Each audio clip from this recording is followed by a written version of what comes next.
So, last but not least, the final region that we want to take a look at is sub-Saharan Africa. And of all the regions under decolonization in the 20th century, sub-Saharan Africa is by far the most volatile and the most divisive. Now, this has some long-range root causes. Probably the most important of those is the fact that, unlike East Asia, the Middle East, even Latin America, the exploitation of Africa for colonial purposes goes back much, much further than it does in those other areas. It goes back all the way to the beginning of the Atlantic slave trade. Also, most of sub Saharan Africa did not have, prior to colonization, well established, strong political units with which to educate a population, build infrastructure, put together those basic building blocks of good quality of life.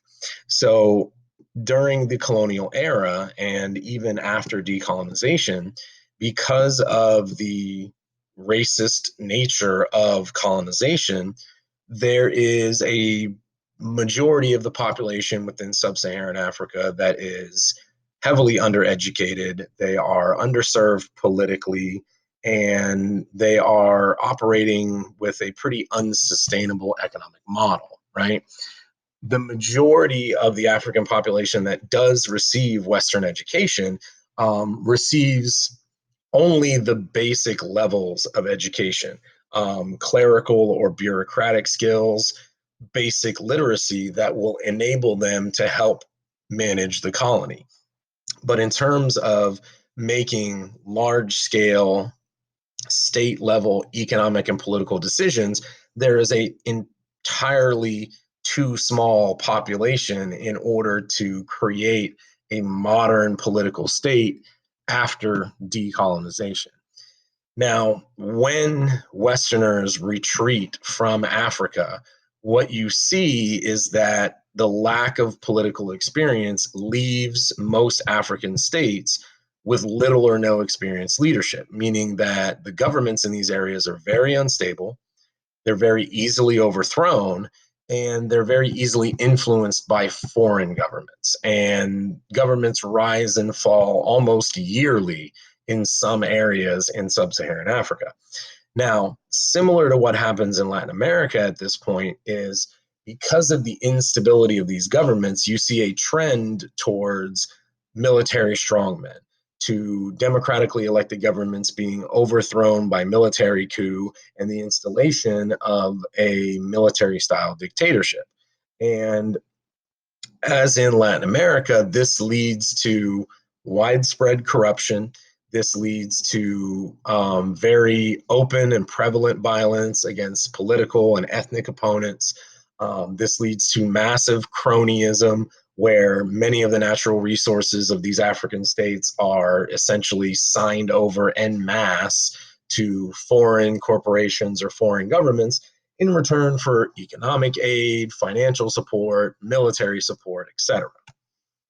Now, because of the instability politically in sub-Saharan Africa, Africa is a wide open, it's the wild, wild west of the Cold War.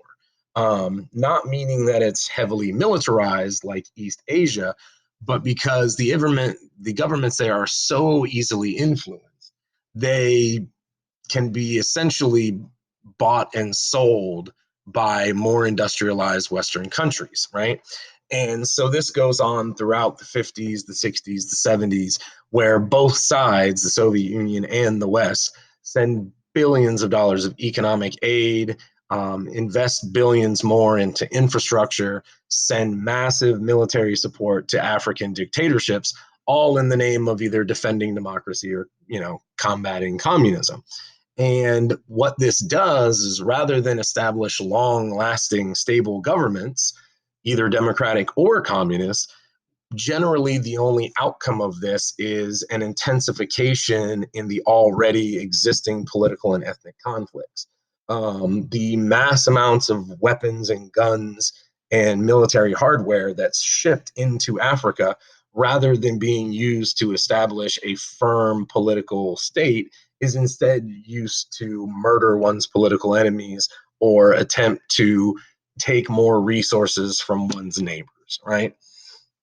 And the natural resources of Africa are essentially its greatest treasure. And because of that, and because of the fact that foreign companies and foreign governments had been exploiting Africa and its resources for centuries at this point, the instability of these governments is incredibly attractive to foreign corporations.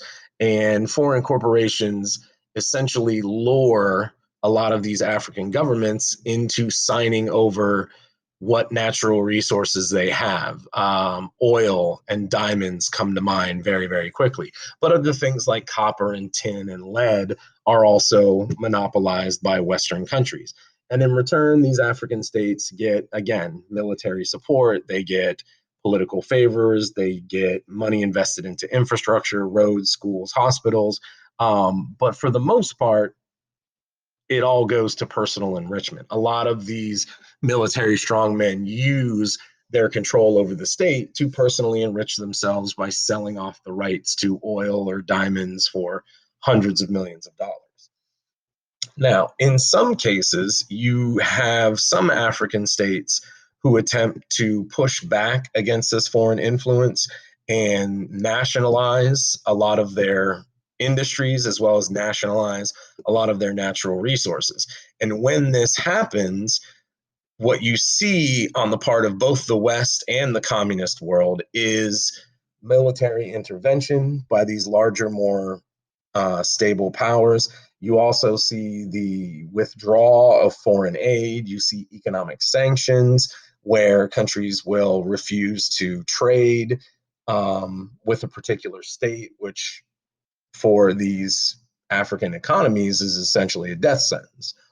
Two of the best examples of these are actually from North Africa. One is the Suez Canal crisis in Egypt, where the president of Egypt, Gamal el Nasser, decides that he is going to take state control of the Suez Canal away from the joint British and French corporation that owns and runs it.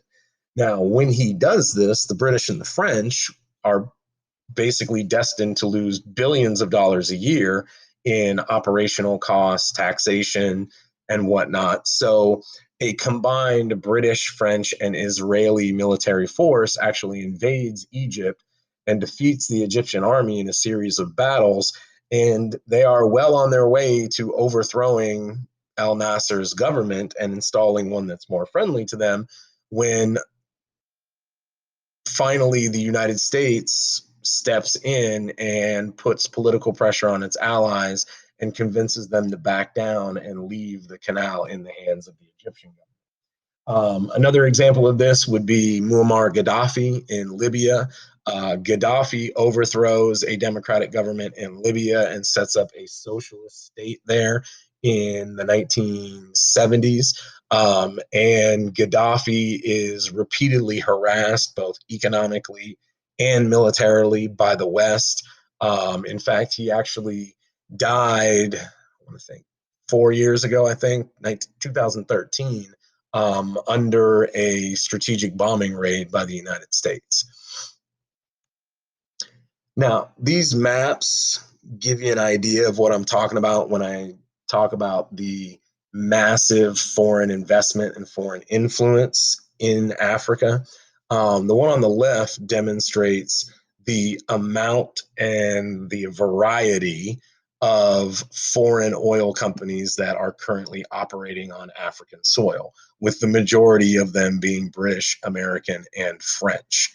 For the most part, these companies have a near monopoly on all of the drilling rights within these African states, meaning that the profits from the sale of this African natural resource does not stay in Africa. It does not get reinvested into African infrastructure, it does not get reinvested into African business and industry.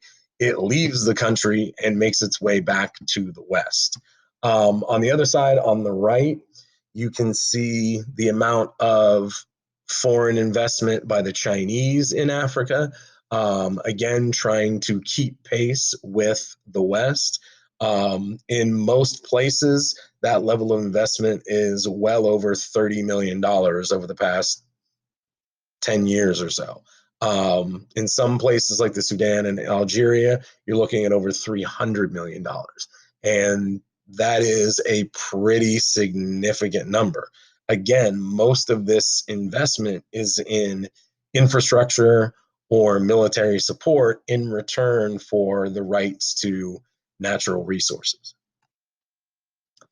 Now, the economic issues within Africa are somewhat similar to what all areas under decolonization face.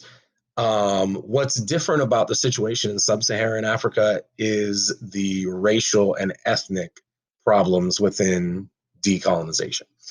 If you remember when we talked about imperialism, the borders of these former colonies, these new African states, are not drawn by the African people. They're drawn by the West, mainly at the Berlin Conference of 1884. So, what ends up happening is that during colonial times, you have multiple racial and ethnic groups, which would probably, if given the choice, not live and not coexist under the same government as one another.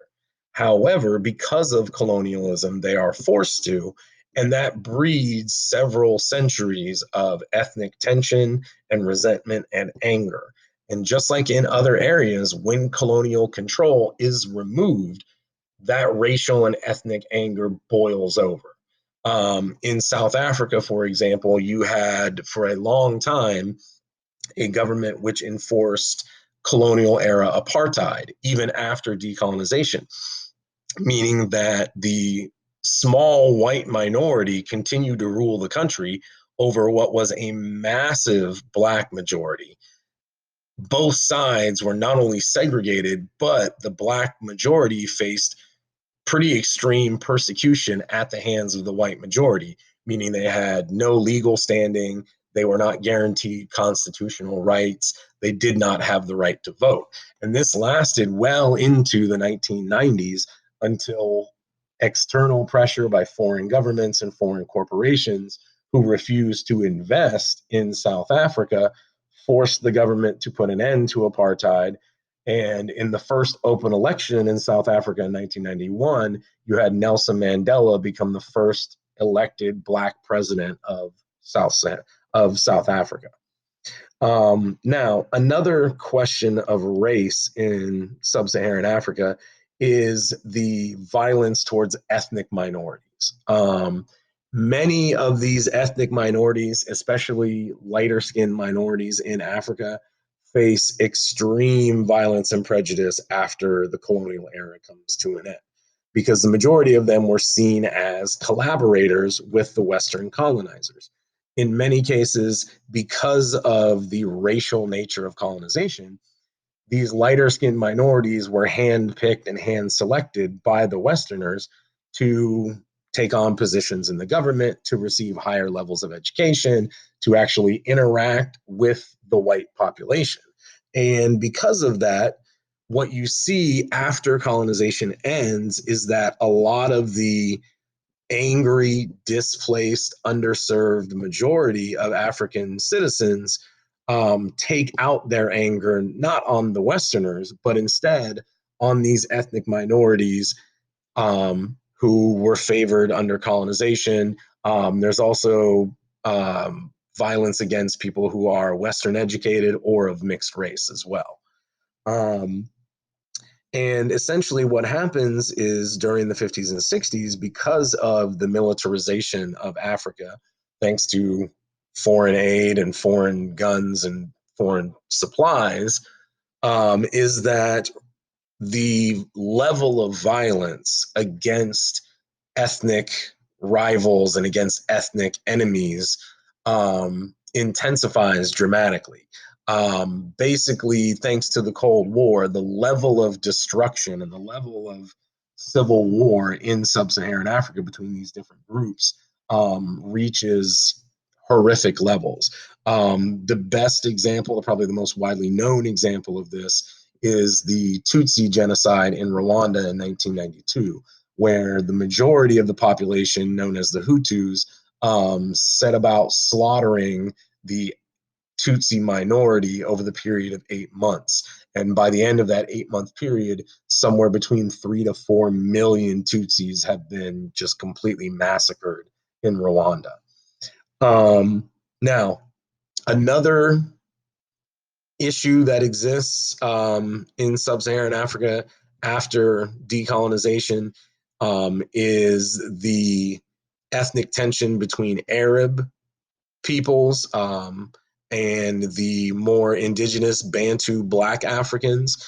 And this, again, goes back centuries to the sand road trade routes and the exploitation of sub Saharan Africans at the hands of Arabs and North Africans. And once again, colonial rule is de-established, you see massive reprisals against the Arab peoples of sub-Saharan Africa, mainly the Berbers and the Tuaregs. But you also, because of that long-standing Arab presence in West Africa, see a escalation in violence between the established Islamic elite class in Western Africa versus the more middle class and working class Christian population as well. Now, the instability after decolonization has both economically and politically stunted the growth of the African continent. Decolonization stunts the growth of many of the regions that we've talked about, but in Africa, it is especially prevalent, again, because of the long history of Western exploitation. Now, in the 80s and the 90s, similar to what you see in Latin America, there is a general cleaning of house in most African states where military dictatorships that are unable to solve the economic problems, they're unable to provide political stability, are swept aside in favor of democratic governments. Now, a lot of this comes with the advocacy of international organizations like the United Nations and the World Bank, but the majority of it is internal. The African people realize that the political aspect, the rights and the freedoms that they are being denied are essential to their economic growth. So many of these dictatorships are swept aside. So in the early 1990s, you start to see industrialization and economic growth creep into the African continent. Now, the majority of this, again, comes under the umbrella of foreign investment. Western corporations, especially from China and the United States, begin funneling money into Africa. Now, this does help to improve the quality of life. It helps to improve the infrastructure. It helps to stabilize these African states and these democratic governments. But even with that foreign investment, most African industry is still a primary export business where they are still exporting large amounts of raw materials and importing cheap consumer goods to meet demand, because unfortunately domestic industries in Africa have not been able to develop at a rate fast enough to keep up with their own demand. Now, here is the thing though, that is poised for a change. Of all of the decolonized regions that we talked about so far in this lecture, Africa is probably the one with the most economic potential. And hopefully it's obvious by this point. A good, flourishing economy is the key to political success, and political success is the key to cultural, social growth. So at the end of the day, a strong military, a good functioning bureaucracy, all of these things are built upon a strong economic foundation. And if you look at the economic indicators on the African continent since decolonization over the past 20 years, they are all on the upswing, and they are on the upswing very rapidly. Thanks to partially foreign investment, but also because of the political stability since the 1980s and 1990s, infrastructure has improved in all African states. Living conditions have improved in pretty much all African states. All of the fundamental indicators of economic growth and economic self-sufficiency have risen basically every year since 2009.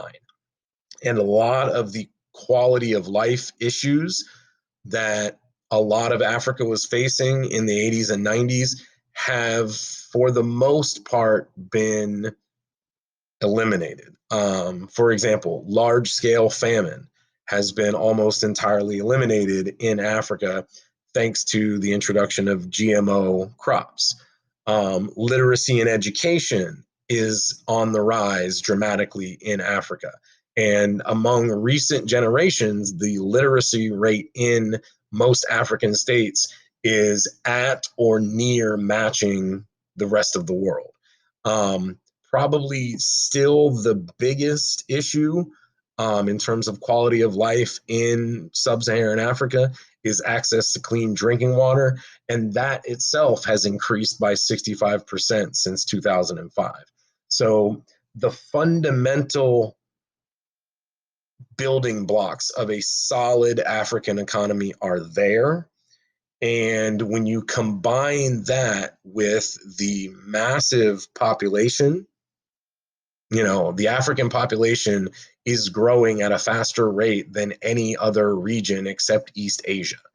So when you combine those economic indicators with that large of a population, with growing industrial and technical knowledge, and the fact that of all of the continents on the planet, Africa is the one currently that sees probably the least amount of internal political instability, meaning that the states of Africa, while they have had a violent past with one another, for the most part have better internal relations than, say, Western Europe or the United States relationship with Canada and Mexico.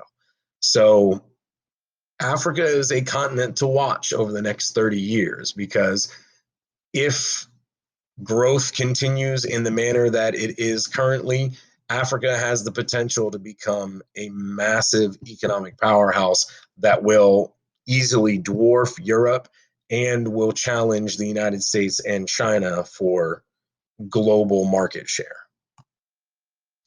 So this map kind of demonstrates what I'm talking about when I talk about the basic economic indicators. If you look at the map on the left, which is the literacy rate of older generations, 65 plus in Africa, you can see that in the majority of African states, that number does not rise above 50% for the majority of the population. Now, this is the population that lived through decolonization. When you take a look at the one on the right, the levels of literacy in most African states do not dip below 50%, meaning that the majority of them are approaching 70, 80%, which is roughly pretty close to the standards in the rest of the developing world, and it is rapidly growing as well. So again, there is a pretty bright future for Africa on the horizon if this political stability and economic growth can maintain.